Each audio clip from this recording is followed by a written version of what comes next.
Hello, welcome back to the channel. Welcome to another edition of HCW Show Squared, the show rotating usual format or formula of a now defunct HCW show, and it's powered to the power of, you guessed it, 2. This is episode 41, and I am your host, Dan DP, or as you now say nowadays, as we all say nowadays, there we go, D3Z, yeah! And I am, of course, joined by an illustrious guest, someone who's been here for a while now, someone who is clearly enjoying his time because he's not left. It is, of course, the sus master himself, Mr. Impact Craig. How you doing? Once again, I'd like to state for the record, I'm not sus. But yes, it's me, it's that M-I-C. Well, that's not the intro I normally do, but I'll take it. Craig, aka Mr. Impact. And yes, it's yes, I am enjoying my time. And I mean, there's such thing I could, take or leave, but we move. We move indeed. We move in, and you could be in sus in that same way. So we move on. Okay, so we go with this NXT show. This is NXT for the 21st of May. We are on the road to June 9th, NXT Battleground, which will be the next PLE for them, in Las Vegas, in the UFC Apex, I think it's called, which is like their training facility or something like that, I think it is. But yeah, I'm not clued in on UFC stuff, so I'm not too familiar with what the Apex is. All I know Apex is Randy Orton.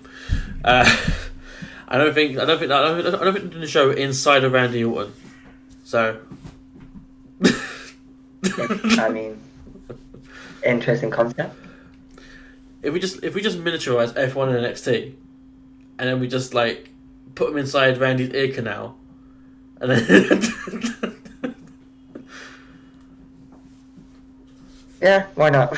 I mean, they've done wrestling, they've done wrestling on the roof before, so Yeah, exactly. We're going, above and beyond, deeper, and I don't know where I'm going with that.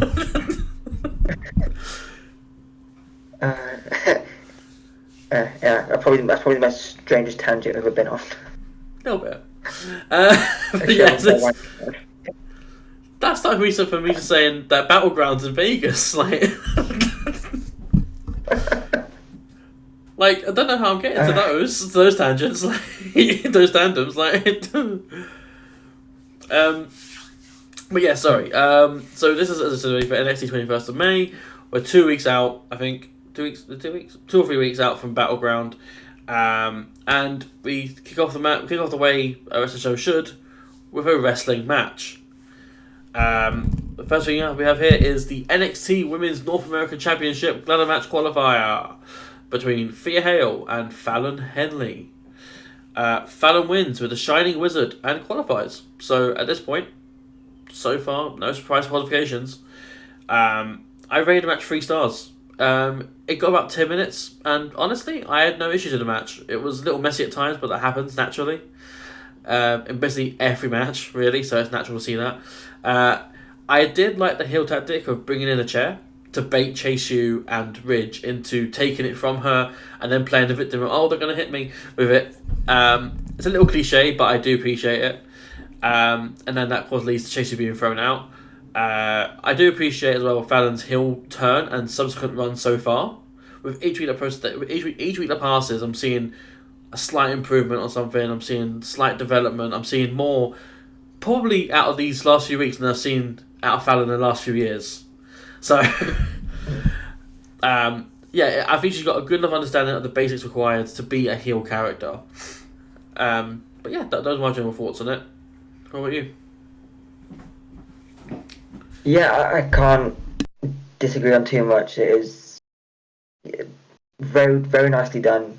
Obviously, I mean, we've got the added bonus of the storyline between Fallon and Thea, but you've got the something to add to that with the qualification for the ladder match. So I thought it was very nicely done. Yeah, the Chase U stuff. Yeah, it's great. I'm liking Fallon's turn. I think it's coming off very well. Well, she hasn't changed it all that much. It's just like her entrance isn't exactly different. She's just saying a bit more when she comes down, and you've got the Fallon comes first thing. I can't really fault that much. It did make me laugh. The steel chair thing. I thought that was very, very well done. Like like I said, it's cliche, but it works. Yeah. And the thing is, like, people will complain. They'll like point out, oh, she was going to use the chair until Chase U stopped her, right? But that wasn't the point. If you go in with a chair, you bring a chair with you to use the chair. She left it on the apron, and then went towards the ring. Like, she left it there intentionally for Chase U to see it. Yeah, I mean, I knew exactly like what was going to happen when she got that chair out. Ridge was staring. He's also going to climb up the chair because he's been doing the same thing. Like, he's been getting the chair out. Like, it worked, and I thought it was very well done. And obviously, just after the bell, again, very nicely done. Yeah. But I mean, I do want to like bring a little bit of thinking towards this as well as to why she's turned heel, essentially, Fallon. Okay. And I've come to the realization that Fallon's turned heel because she's afraid of conflict. Hear me out, okay? Hear me out. And I know most things that start with "hear me out" don't end well, but hear me out. So a few weeks ago, she was teaming with Thea, teaming with Kalani, right, and she's being, their backup girl, being like, I'll hold your what's the word, your defense, I'll be your backup. Anyway, and she didn't want to do that. Essentially, she wanted to look out for herself. She wanted to have opportunities herself, but she couldn't because she kept getting roped into these situation with Kalani and Thea. And because she didn't have the guts to just say to them, actually guys, no, I don't want to, actually, like, can you not?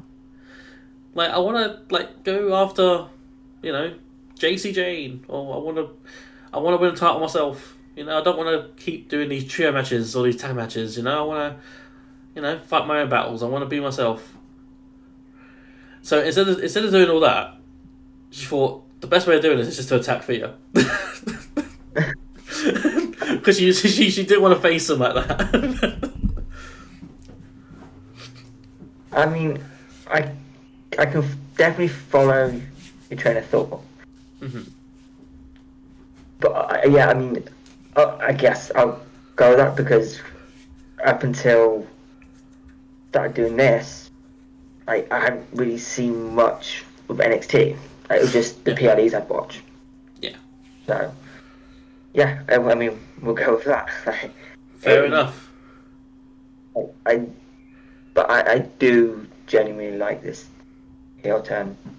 Yeah. Even though it didn't get off to the best start. Like, it wasn't coming out of nowhere. And for a couple of weeks, it felt like it was just being pushed to the side. Yeah. But it's going well now, and honestly, I can see Fallon winning the title. Yeah, I mean, we'll get more into that as we get the 6 names confirmed, but yeah, she's definitely a contender for it. There's one person who I'm ruling out of that already who qualified for it, but other than that, like, the other 5 are fair game.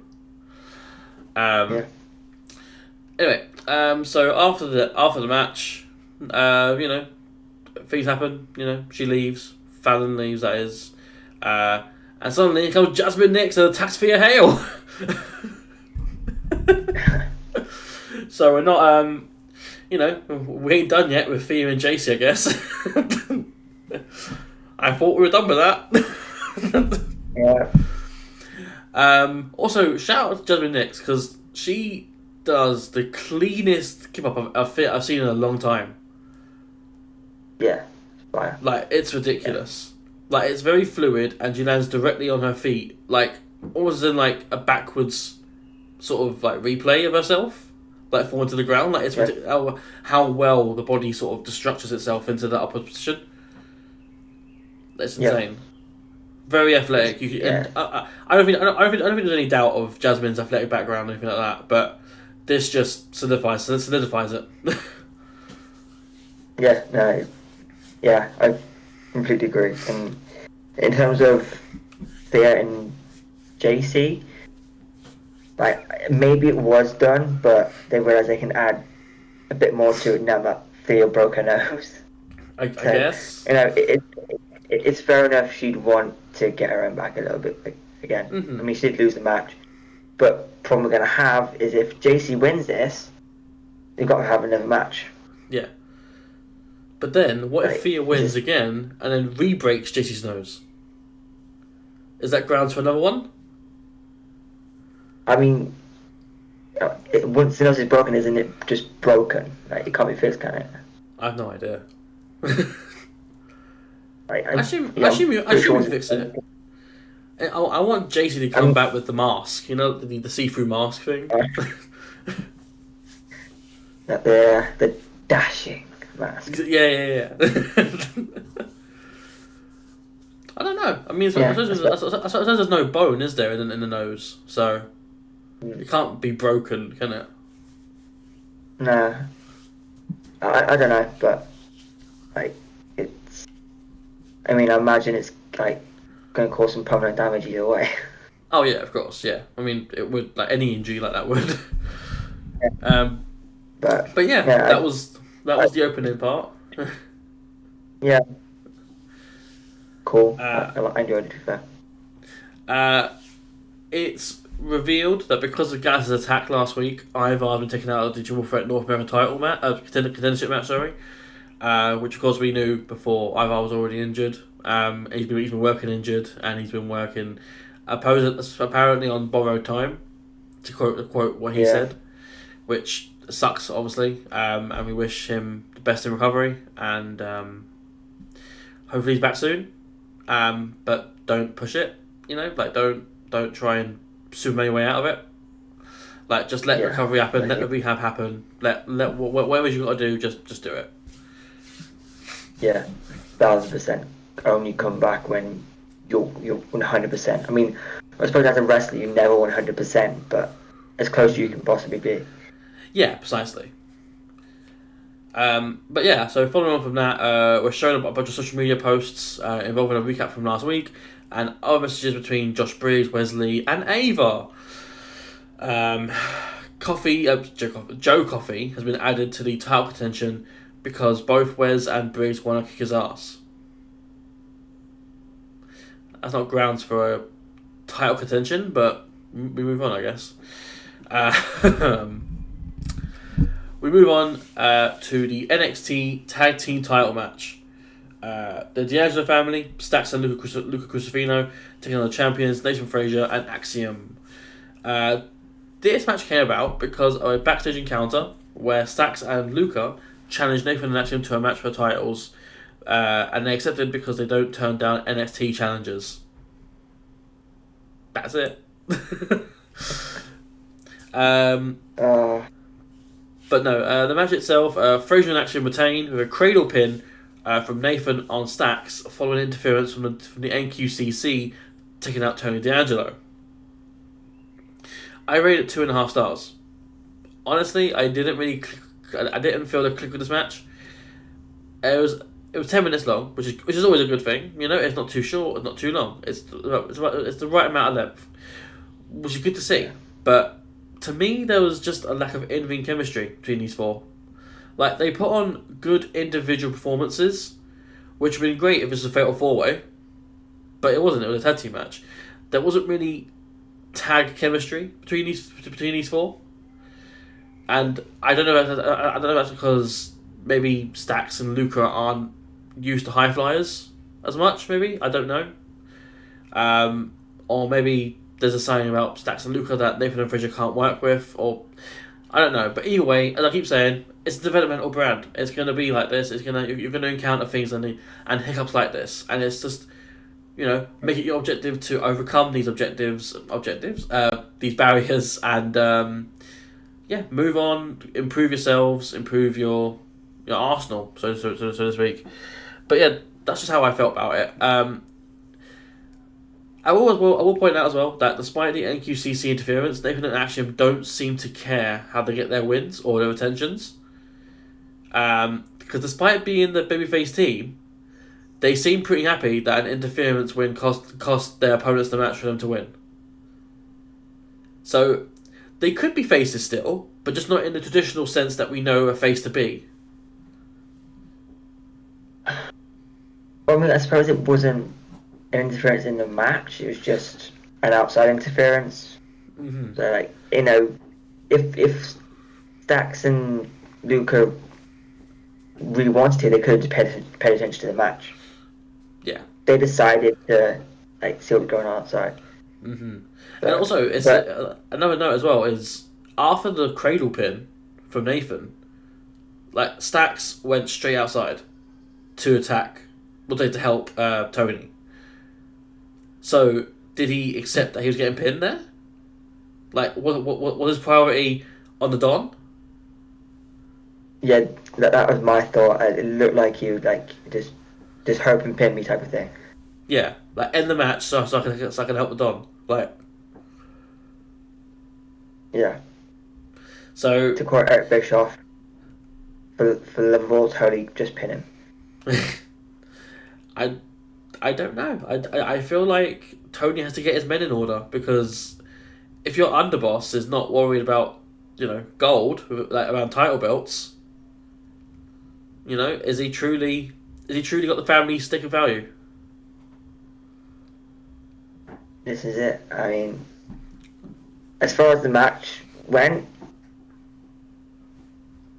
good. Not perfect, not fantastic, not bad. It's good. I liked how they set the match up. It was a bit weird, but I did like it. I like it when they mention A-Kid. Yeah. It's just a little thing that makes me chuckle. Because obviously it's Axiom now, but especially around the Heritage Cup. Wait. What do you mean it's Axiom now? Are you trying to tell me that after all this time, Axiom was A-Kid the whole time? Yeah. What? That's news to me.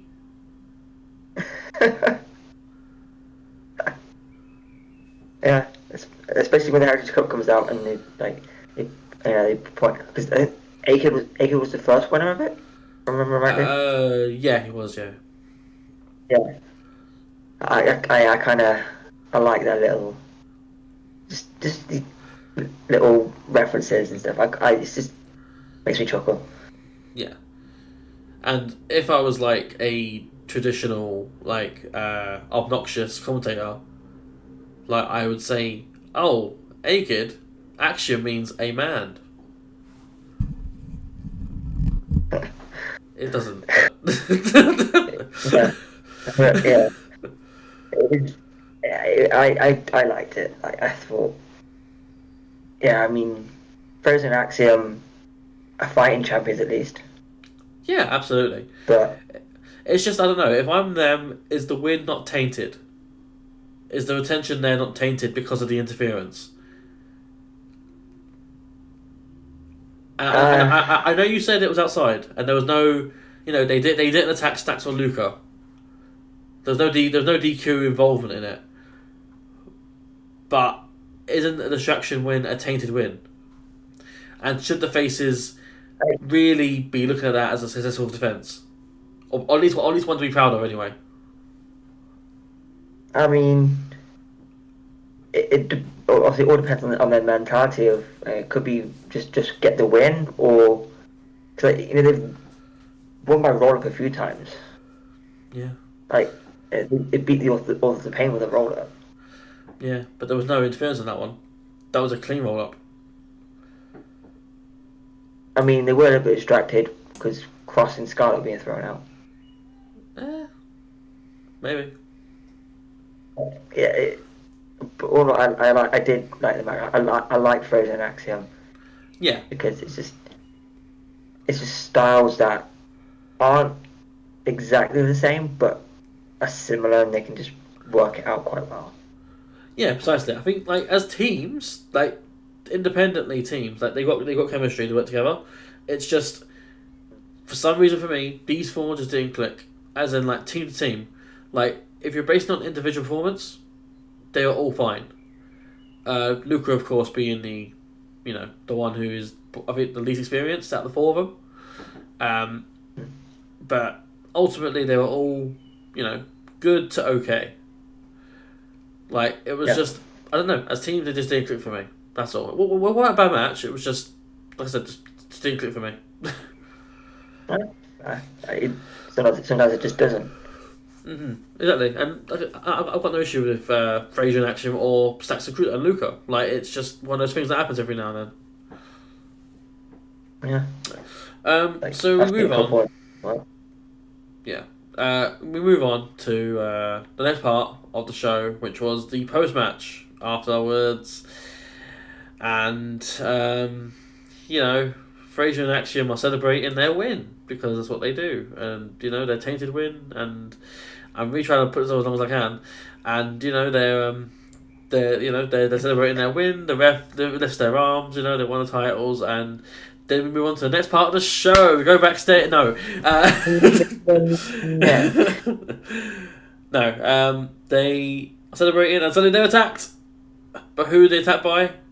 We don't know. We're never shown them.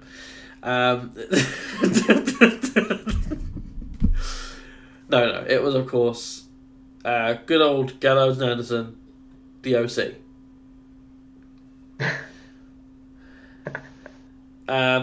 So yeah, they take out Fraser and Axiom, and they just hold the tag belts on top of that, just up to signify they're going for the belts now, and we're putting our stake in for the belts. But the dumbass Luke Gallows can't even grab the belt. Like they knock them both down. Anderson gets his title. That's fine. Yeah, Gallows is fumbling with his title on the ground, like.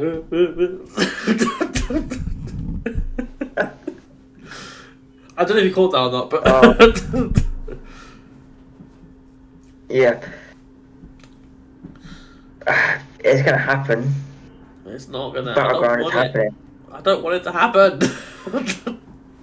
It's gonna happen. I'll say it again. It's that same old recipe. It's a magic killer.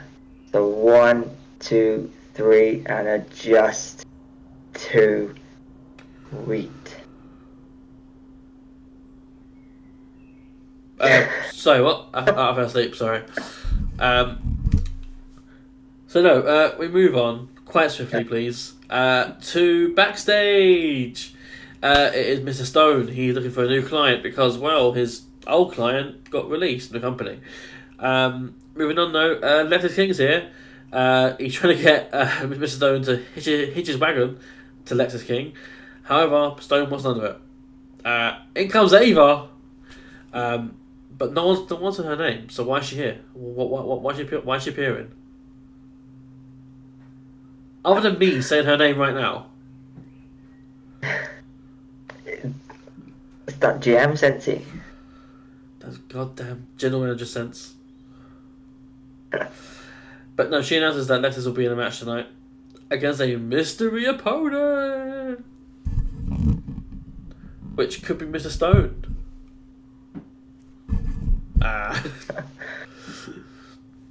Backstage still, Riley Osborne is angry that Ridge Holland is once again involved in a losing decision for Chase U. Ridge and Riley get into an argument that becomes heated until Andre Chase interjects himself, and we're going to get a match between the two of them soon enough. Cool. Makes sense. next week. Makes sense. Makes sense. Right. Yeah. It's still better than Sean Spears. I don't think I've seen Riley Osborne wrestle. He was in the breakout tournament. If you saw that. No, I completely missed that. Oh, fair enough then. Do you?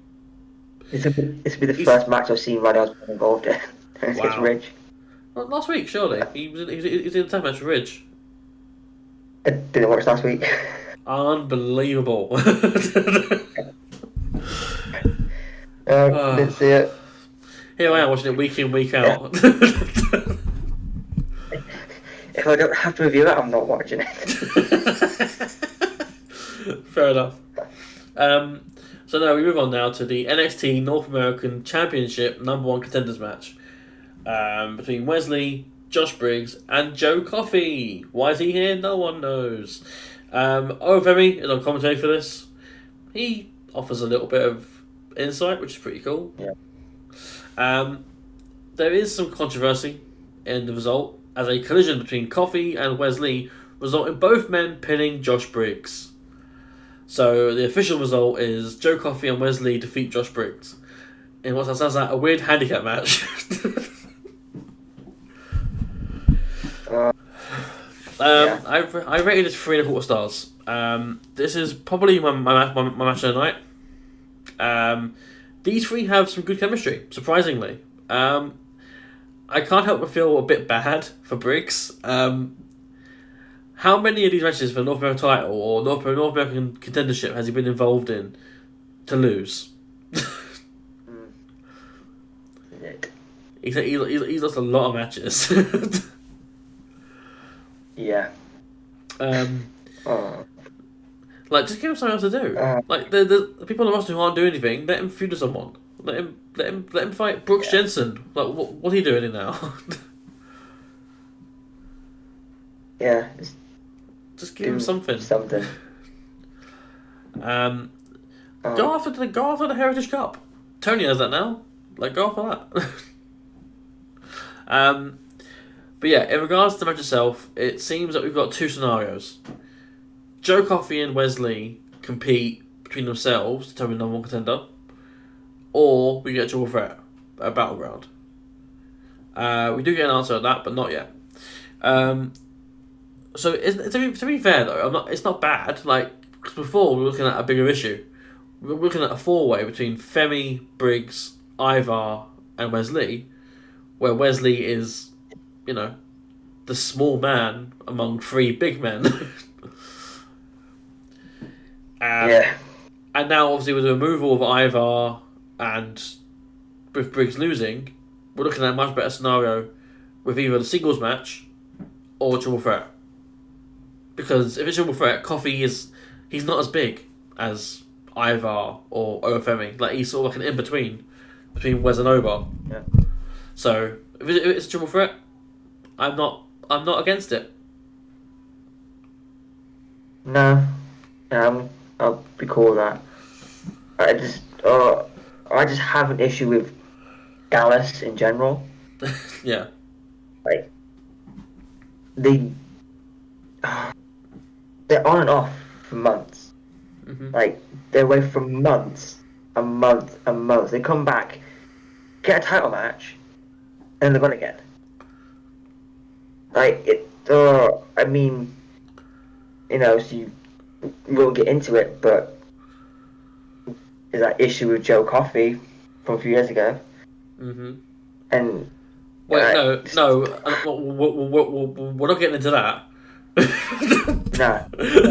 Yeah. Even that well alone. But I just don't like Gallus all that much. I don't mind Wolfgang. Mm-hmm. But the Coffees, take them or leave them.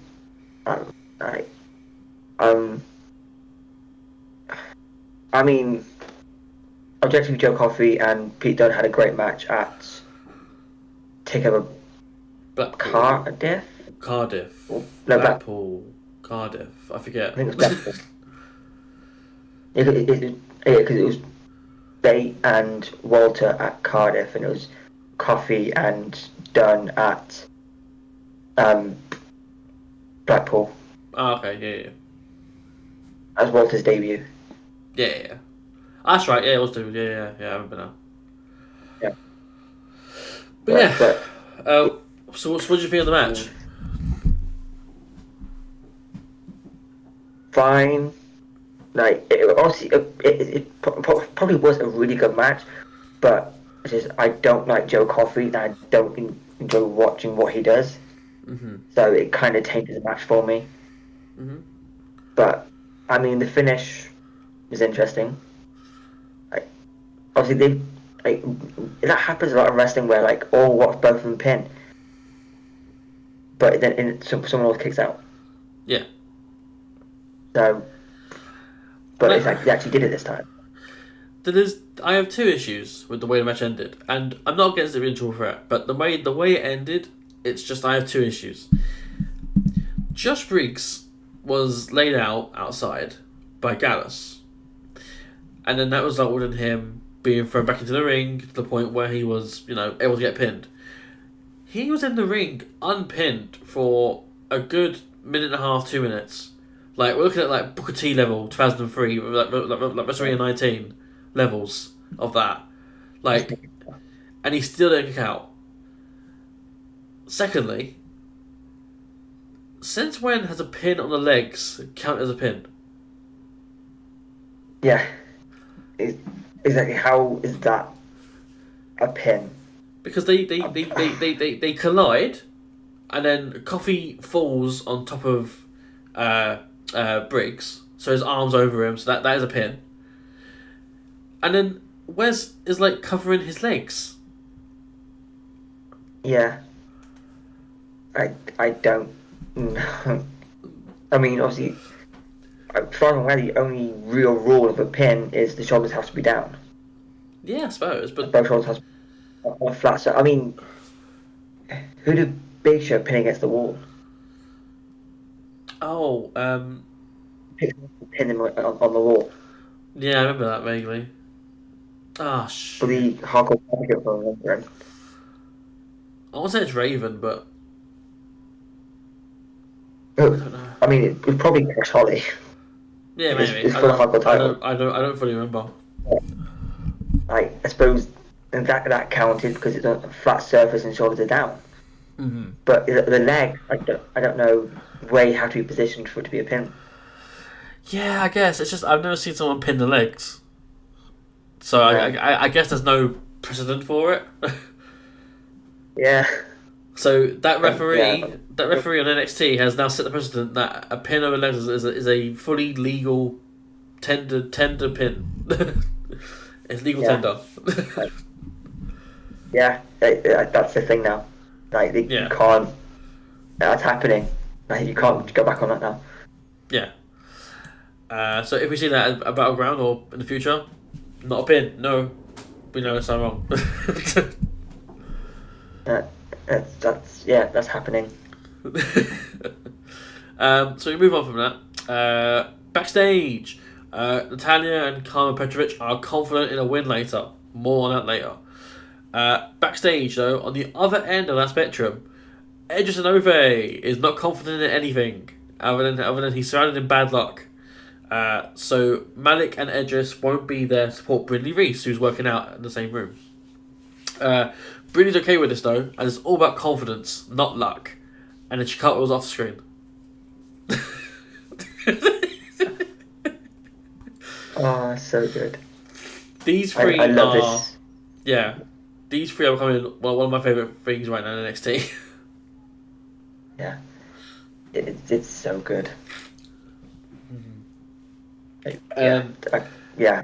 So it's a point that Fuzzy raised last week, and I don't know if you saw the show last week, but not NXT, I meant Show Squared. He said, what if the bad luck turns around to a point that they win the tag titles, or like they win the tag titles, and then that breaks their bad luck streak, sort of thing. Okay. Like let's say it's the OC because the OC are going to win the tag titles most likely, and say they give a pity defense to Malik and Edris. and then they win via fluke or something like that, and then that ends their bad luck streak, and then they're on a run of good luck and stuff like that. What, go from like a bad luck Corbin to happy Corbin type of thing? Sort of, I guess, yeah, but except less casinos and less Florida shirts. Yeah. Also, no madcap. I can. Poor madcap. Right. Yeah, I can see that working. Yeah, I mean, I said the Good Brothers are going to win the tag titles, and they will eventually go back to main roster. Wouldn't it be against Edris and Minik winning? Mm-hmm. It's just a thought that he said last week, and at the time I disagreed, but I've had time since then to think it over, and I don't think I'm not as opposed as I was last week to that happening now. And that's not because of my bias for them either. That's more just me thinking like it could be a good story to make out of it. Like you shockingly or flukingly win titles and that turns your luck around. Yeah, I mean, I can see that working. Mm-hmm. But backstage, we're still backstage at this point.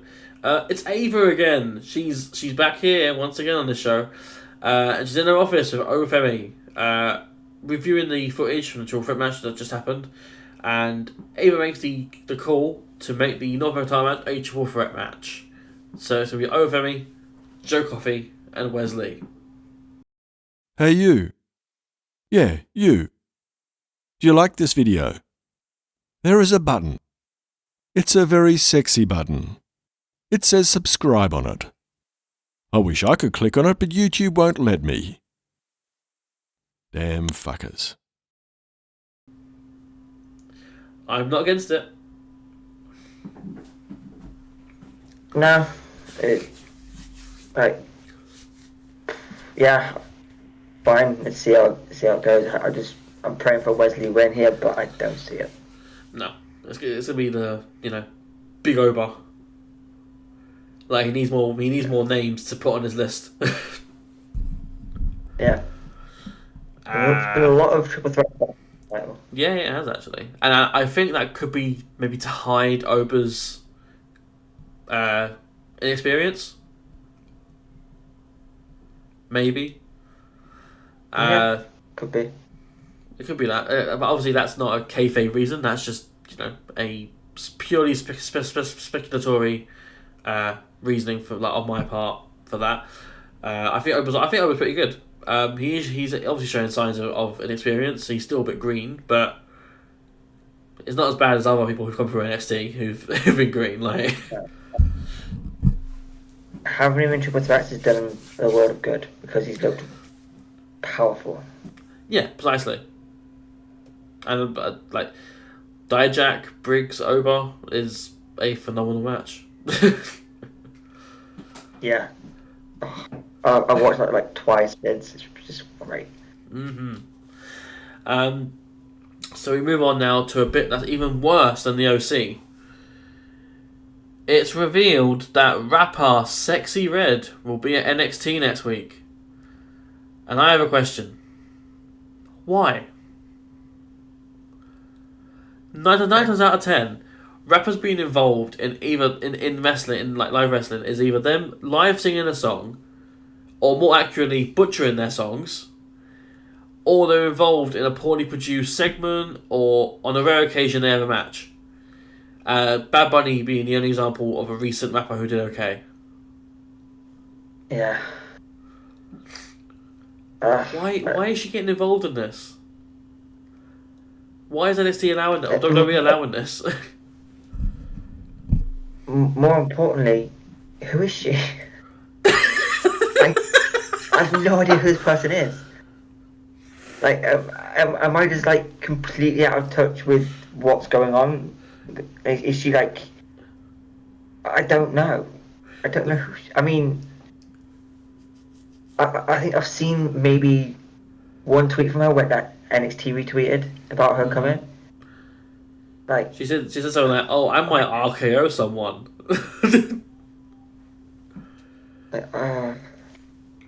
Here you go. I mean, if it works out fine. Yeah, these are some of her songs. I'll keep it PG for the ones that aren't PG named. So Get It Sexy, which is her newest one. You've got Ski Yee. You've got Pound Town. You've got Bow Bow Bow. Hellcats SRTs. I Don't Want to Be Saved. Hood Rats. Shake Yo Dreads. Pound Town 2. So there's a sequel to that one. We have Hellcats SRTs 2. We have Throwing It. We have Born by the River. We have Face Down. We have Female Gucci Mane. And, I mean, she's got a lot of songs, basically, but... Okay. So those are some of the hits that she's released and might be live singing at NXT next week.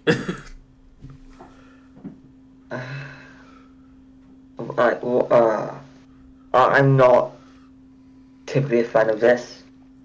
No, I'm not either. Just bringing someone in to take it in. I don't mind it for a special entrance for someone at a PLE. Yeah, I'm fine with that. But I mean, at the minute, TNA have Lars Fredrickson, which I don't mind too much. I know who that is at least. Yeah. And it makes sense for what they're doing. But I mean, from what I gather, she got involved in Sexy Red got involved in the Trick storyline. But why? I don't. Okay, we'll see what happens. My hopes aren't high. We're gonna get a love triangle between Lash Legend, Sexy Red, and Trick Williams. What?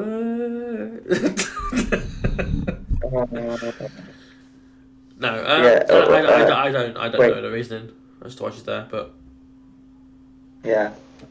As she said, she might RKO someone, so that'd be fun.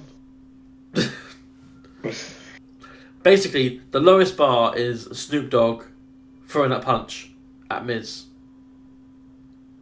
Or that splash he did on I think it was Dynamite. Or the People's Elbow. Oh, that too, yeah. But that's the low bar. So if she can somehow beat that, then she's honestly it's not the worst celebrity appearance.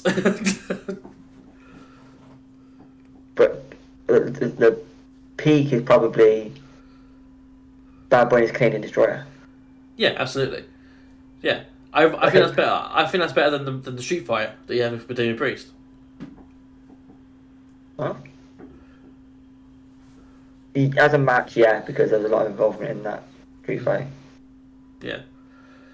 But yeah, I mean, to put it in perspective, I also have no idea who Sexy Red is. And as well, I had no idea who Bad Bunny was when he first appeared in WWE. So, and apparently he's one of the world's leading artists and stuff, and songs, and rapping and stuff. He's gouge. And my first experience of him was him singing about Booker T. Booker T just stood there. Yeah. Not a great lyric for someone, is it? No. But yeah. I love songs about wrestlers. It's just it's so much fun. You got Migos as well singing about Ric Flair, like the Ric Flair drip.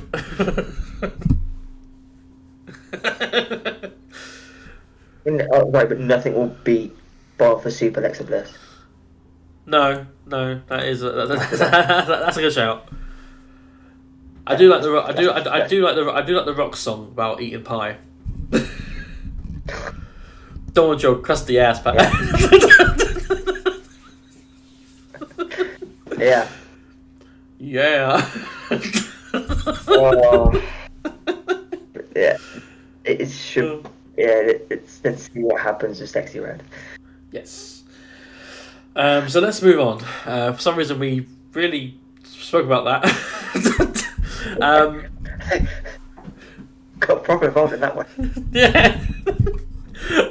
In the other NXT Women's North American Championship ladder match qualifier between Brinley Reese and Jada Parker. Jada wins and qualifies with her teardrop hip check, which is what Vic Joseph calls it. I don't know why it's teardrop. I don't know if does she run in the formation of a teardrop before she hits it. Like, I don't, because typically teardrop would mean like the suplex like falls in a certain shape to land, and that's why it's called teardrop. Yeah. I mean, I suppose they Brandy landed on her side, and it was like. I suppose. I don't. But anyway, but that's why he called it Joseph on commentary. I rated it 1 3/4 stars. It was alright. It was nothing to shout about. The main thing is that you can see the improvement with Jada. Plus, she's got a certain energy about her that makes you want to watch what she's doing in the ring. I'm not sure OTM is the right suit for her though, because there will come a point where unless Bronco and Lucian up their games, she's be carrying that group. yeah. As for Brindley, she just needs more wins. Like, her character's there. Like, the motivational stuff, it works for her. Like, she's got a bubbly energy about her. Always positive. She's fitting New Day if they'd have her. Like, just they need a new third because Big E's not coming back anytime soon. So. But yeah, like she just needs to win more matches because she's getting featured regularly on TV, and she's still not winning matches. Yeah. I assume we're all playing into Edge's luck thing because that's a thing they're going with with bad luck. Yeah. So yeah, I think it will lead to that happening. Brindley might even win the North American title at some point because of the luck. So I'm really going all in on this luck thing. Like, Edge and Rennick win tag belts. Brindley wins the North American title. Yeah. I mean, I'll admit, the first time I saw Brindley race, I wasn't a massive fan of the gimmick, right? Because we get it quite a lot. This type of, like, I'm really happy and really energetic. And that's about it. But there seems to be more being added to it, and that was my issue. It just seemed to be very flat and very. It's just this, but they're developing it more, which is obviously the whole point of being developmental. But I liked it, although I mean. As for the match, yeah, it was fine. Yeah. Nothing to write home about, but still good. I think they made the right choice for the winner. Yeah. Right. I mean, yeah, I guess. I much would prefer a surprise win for Brindley here. And again, that's not me being biased. I just think Jada has the best potential of selling the shock loss. Yeah, but I think Jada's like undefeated for like a good few weeks. She's not lost yet. I don't think. I think she lost. She did lose that trios match that they had OTM on the PLE. No, she didn't. No. Yeah. But other than that, it's And again, because probably not going to win the ladder match. But it's a ladder match, so she still hasn't got pinned, so they can still keep this going. Yeah, precisely. And I think as well, as I said earlier, that there's one that I can like rule out of winning it. It was Jada Parker. Like, the other two, I think it's either Tatum Paxley, Kalani Jordan. Who are they facing? Izzy Dane? Is she had a match? Oh no, she watched Saruka, didn't she? Who they're fighting, but Tatum Paxley and Kalani Jordan are two of the other four that are potentially going to be in this match. Yeah, it's got to be. So I don't know. But that's the good thing though, is that you don't know. That's the good thing about it being unpredictable. yeah, when you can't predict something, it's got to be good. Exactly.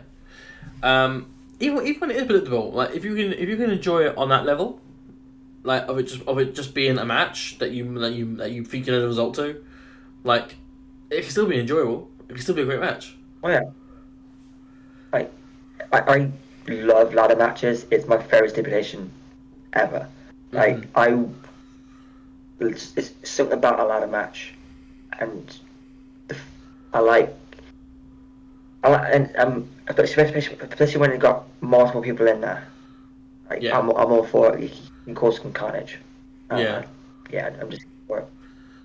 That's fair. Well, I really like. I prefer the matches too.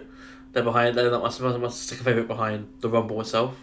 So, like, I love battle royals. Like I always have. Yeah, when they're done right, they're just great. But yeah. Where were we? Backstage. Here we go. Backstage. Jasmine Nix congratulates Fallon Henley on a job well done. So we're potentially building that as something, maybe. Yeah, I'm just saying you could rebuild Toxic Attraction, like JC Jane as the leader, Jasmine Nix JC and and Fallon Jasmine. Henley. Yeah, Fallon, I'm not sure. Especially with the whole Fallon comes first thing.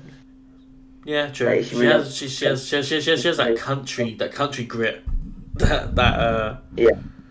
that she not that I guess Mandy had technically. See, I'm seeing her more like a hardcore country Mickey James. That's better. Yeah. More heelish. Yeah. I thought Mickey James was heel as the hardcore country, so. Yeah. Hardcore country.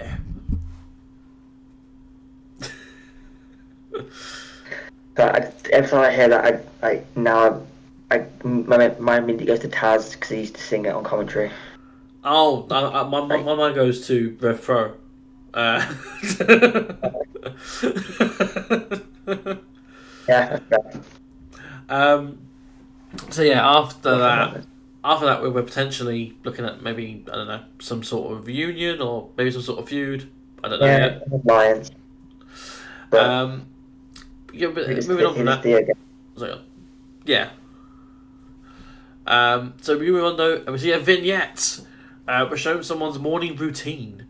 They're in their pajamas, putting on some fluffy cow slippers, and that's it. Could this be the return, or at least the upcoming return, of Wendy Chu, NXT's resident sleeper?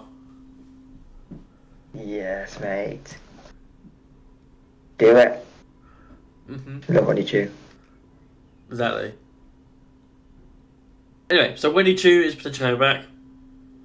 And in another vignette, Roxanne Perez says that she's going to be champion for a long time, despite last week complaining that she wasn't drafted to Raw or SmackDown. Good old logic. I love continuity.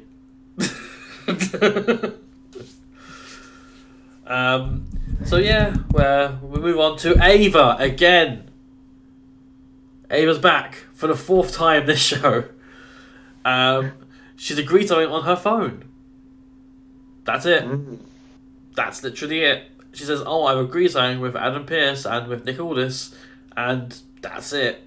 We have no idea what it is. It's just, okay, we'll see how this goes.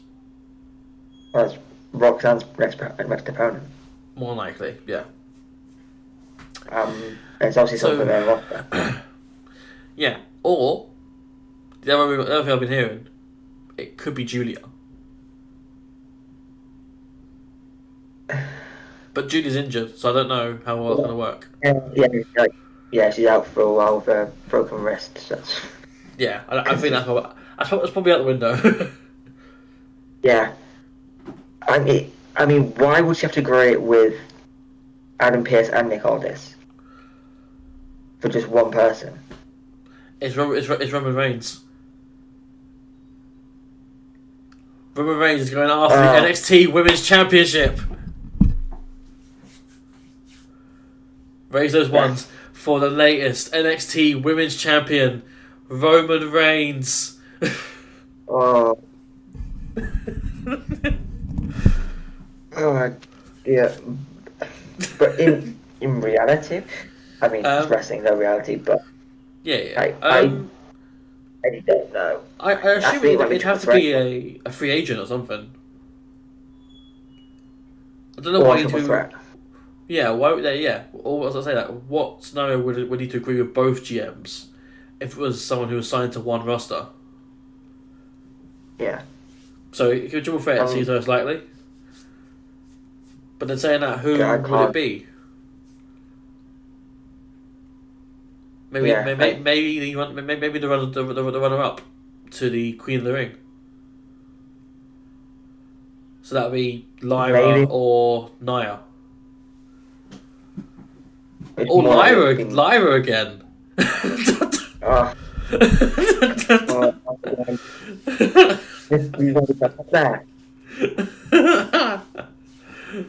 And if it's Nia Jax, I'm not watching it.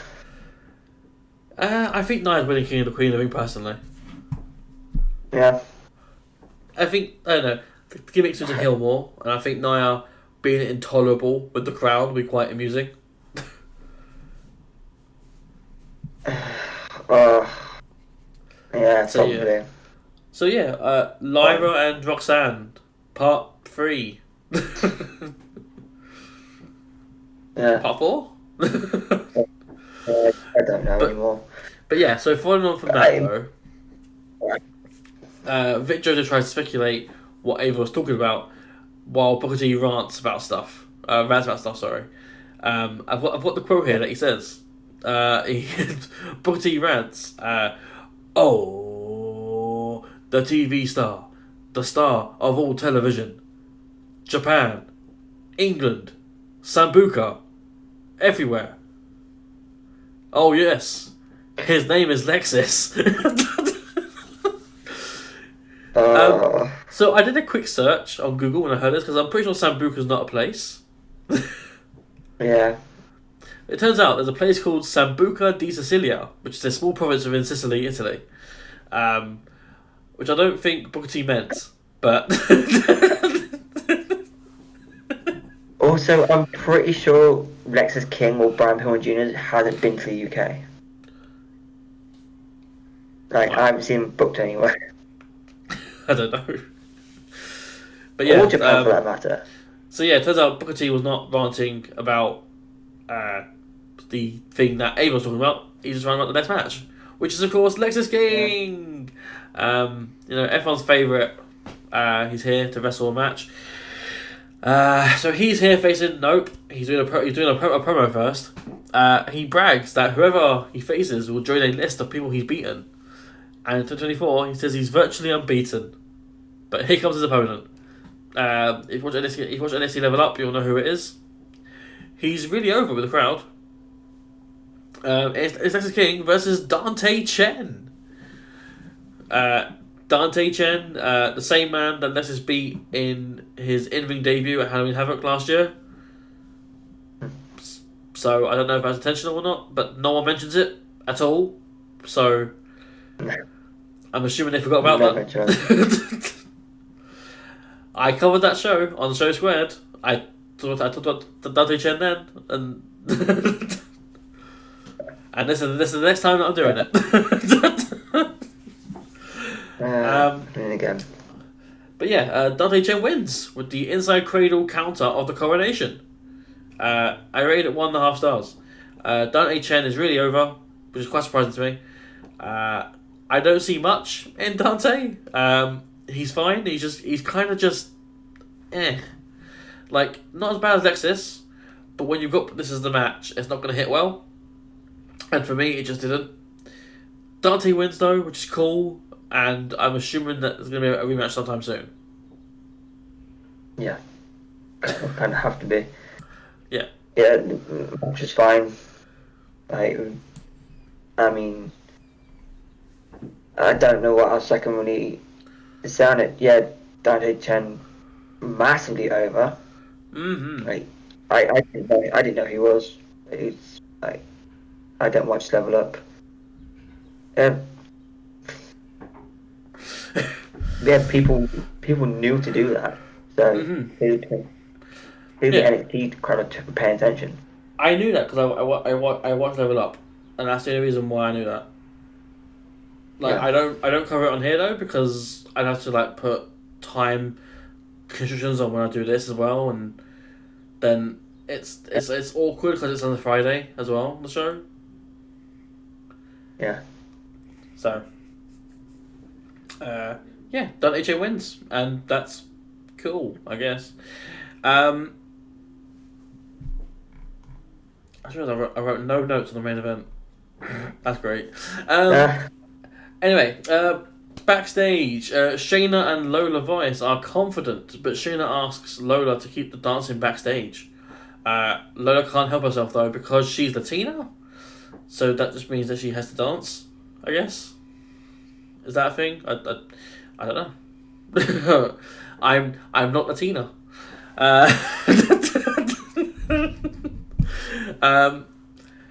Here comes Trick Williams. He speaks on Noam Dar's actions from last week.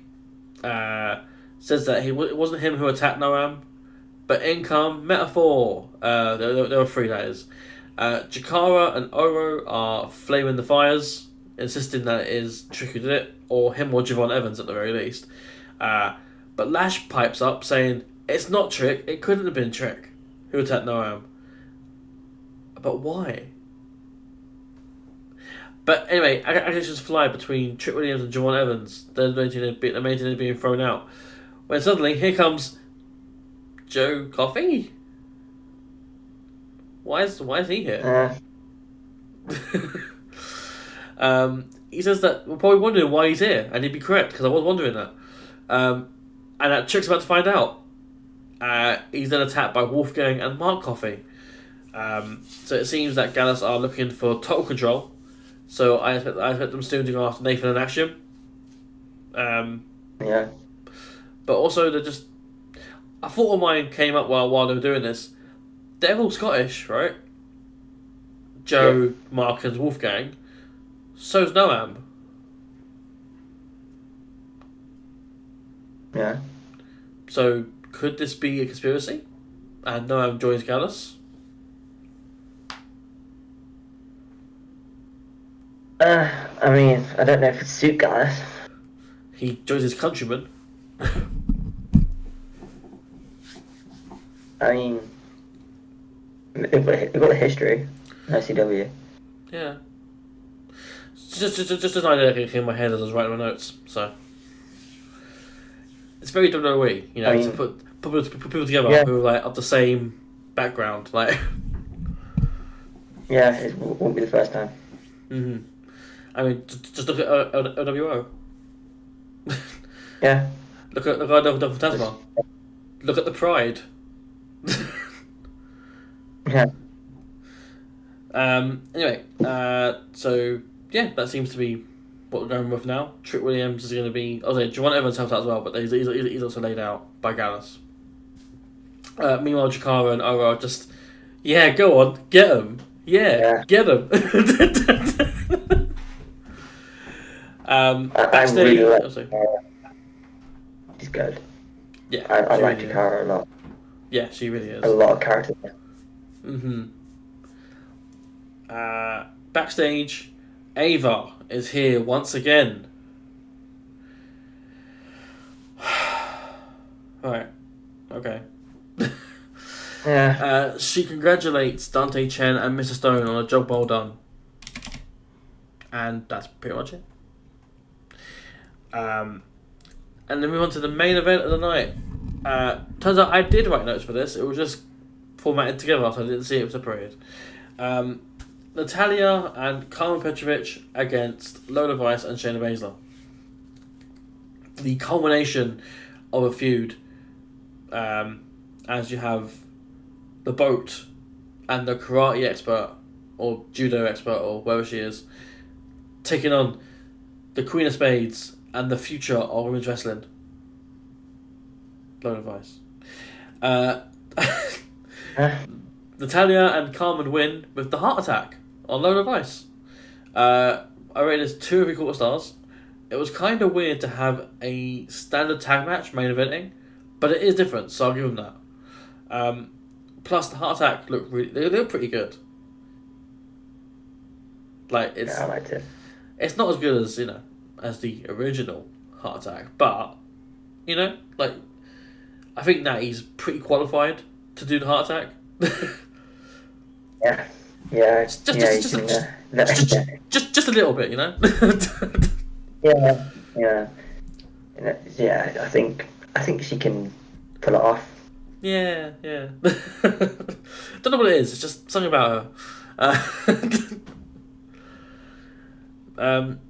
So yeah, this is, I'm assuming, the end of the feud because of what happens next. But technically, if you look at it, it's 1-1 because Lola beat Natalia in Underground, and then Shayna beat Carmen in a normal match.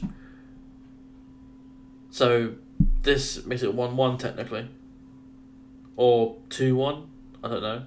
Yeah, it would technically be 2-1. Yeah. So the winners are Shayna and Lola. Yeah. After the match, though, for no real reason, Lola just nails Shayna with a kick, with a high kick, and I don't know why she does this. Like Shayna helps her up, and Lola just kicks her in the head. Yeah. I thought when this was happening, I thought Shayna's going to turn. Yeah, same. That felt like a step. She'd been telling Lola to stop doing what she's doing. Yeah. Right? And she didn't. So logic would dictate Shayna's going to turn here.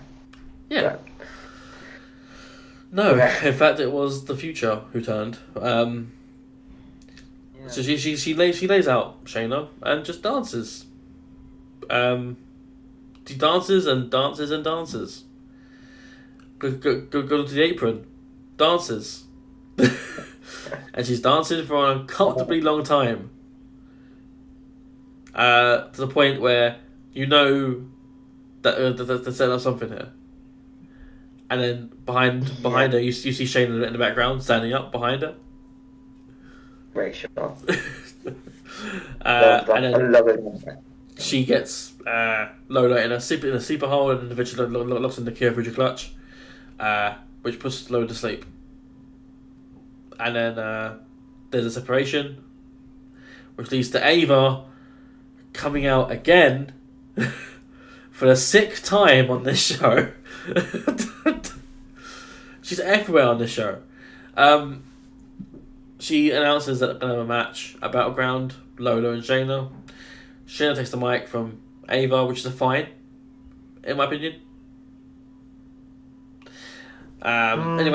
Anyway, she says, "Nah, NXT Underground." So Underground at Battleground. I hope, exactly. I hope we're gonna get like an actual build, like an actual setup for this, unlike last time. Because that was just a ring with no ropes. Like, this could be done properly because you're in a proper facility. Yes. Like, if they're using the octagon for it, yes, do it. Yeah, absolutely. But yeah, that was the main event, and that confirms another match for Battleground, I guess. Yeah, it's been announced. Overall, I thought it was okay. The match itself was fine, but the show, nothing particularly special, which is typically the trend of NXT nowadays. I keep saying it. It's developmental. So things that are done well, things that aren't done as well. Characters that are cringe, Lex is king, and characters that are really good. No, I'm done. But outside of things like that, it's just something that you gotta just go through week by week and wait for the improvements, or wait for them to fall back. It really depends on what they're doing, and NXT's always had a tendency to get back on its feet when it has a poor week. Yeah. This has not been a bad show though, by any stretch of imagination. Like I said, Lex King was on the show, which is automatically like a 4-point deduction. But other than that, it was okay. I ain't really got anything other than that. Yeah. It was a good TV show. You know, it's. I said it last time, and that I think I said it last time. I said it before anyway. That the WWE product has gotten easier to watch. Because for a long time you struggled to watch it most of the time. It was just which wasn't great, but it made it easy to consume. I mean, a lot of backstage stuff, which I'm not always a fan of, but if it makes sense in what they're doing, then fine. That's wrestling in general for me. If it makes sense, I'm fine with it. Yeah, of course. But it's just a good TV show. Yeah. Something they weren't a fan of, but that's once again that's wrestling. It's something for everyone, and you don't have to like everything. Yeah, precisely. But yeah, with that in mind, that does bring an end to this episode of Show Squared. Once again, please follow Craig on his Twitter. He's doing amazing stuff over there, and he's also, I believe, you're starting to reboot your channel again, or you're doing it more often now, at least. Revamp, getting more stuff going. But it's figuring out what. Yeah, that's fair, and that's always a bit of a tough step when you're trying to revamp or trying to renew your channel and your projects and whatever you're working on. But but please give Craig a follow. His Twitter is just underneath his name tag there. If you're so inclined as well, give me a follow. I don't tweet much, but when I do, it's normally a repost or so, and HCW does. So yeah, mine is just there to Breezy, and as well for our show outlets, we have our Instagram, which is over there, our Facebook, our Twitter or X, and our Twitch, which currently are live on now. We never put YouTube on the thing because 9 out of 10, you're already on YouTube watching the video. And of course, for the video, please like, comment, share, subscribe to the channel as well. We're somehow approaching 1,500 subs. I don't know how. It's ridiculous, and we love it. We love the engagement. That even though you guys don't comment, you subscribe. So keep it up. But no, honestly, thank you so much for the interaction. Thank you so much for the subscription, and thank you for the support and love you show us. But yeah, regardless of that, I think that's everything I've got to plug. I'm going to Show Squared next week. We've got the Great British Wrestle-Off. That'll be out, I believe. So day of recording today. So by the time this goes out, you've already seen it. So that was yesterday. Go check that out. That was a fun video. Other than that, there might be a review coming next week as well for BCCW. Other than that, I'm not entirely sure what else is booked. That might be it. And Showdown, of course. Of course, Showdown. Because I've got to build my comeback and I've got to beat Ray. Because, it's 10-8. It was 10-5. Now it's 10-8. So, I won 3 in a row. So I need to keep that trend going. Yeah. But yeah, other than that, I've been Dan, DP, Depreezy. This here has been Mr. Impact Craig. And we bid you adieu.